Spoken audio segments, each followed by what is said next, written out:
Americans are being ordered to practice social distancing to help slow the spread of the coronavirus. But in crowded cities across the country, that is not always easy to do. No, it is not. And small spaces at home have pushed many people outside, but busy grocery and convenience stores are now forced to find creative ways to keep those people apart.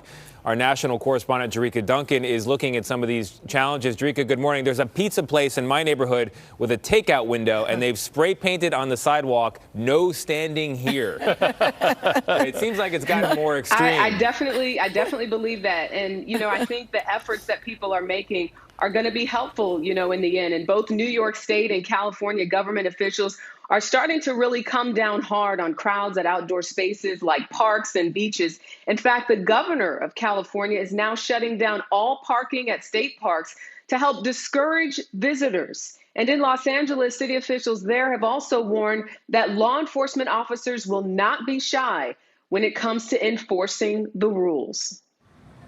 In cities where space is already tight, staying at least 6 feet apart from other people has become increasingly challenging. You almost accidentally don't do it a bunch of times because you forget, and then you have to take a step back. Matt Zender in Seattle says he was initially surprised by grocery store policies to help keep customers at a distance. Several major chains are limiting the amount of people allowed inside.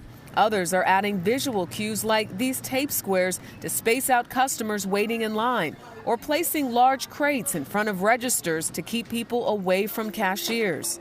It's so helpful if we can implement policy controls and environmental controls that help people alter our behavior. Carolyn Canusio is the director of research at the Center for Public Health Initiatives at the University of Pennsylvania. She says the other key to social distancing in cities is timing.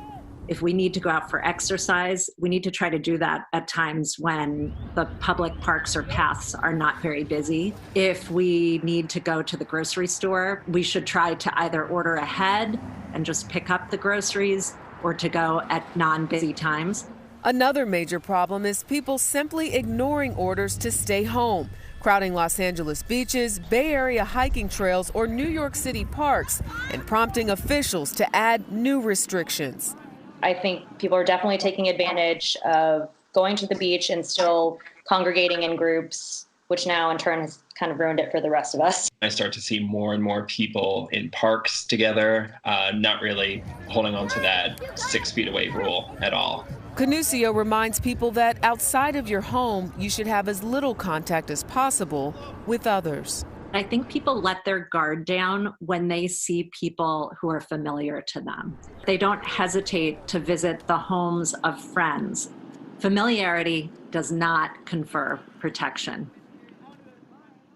So here's some other things to consider. When you're going grocery shopping, shop for a few days so you don't have to continuously make trips back and forth to the grocery store. And another thing is try to hide your phone away from yourself when you're grocery shopping. Why is that? Because the idea is you go grocery shopping, then you come home, then you wash your hands, and then you can deal with your phone, or maybe even leave your phone at home. Yeah.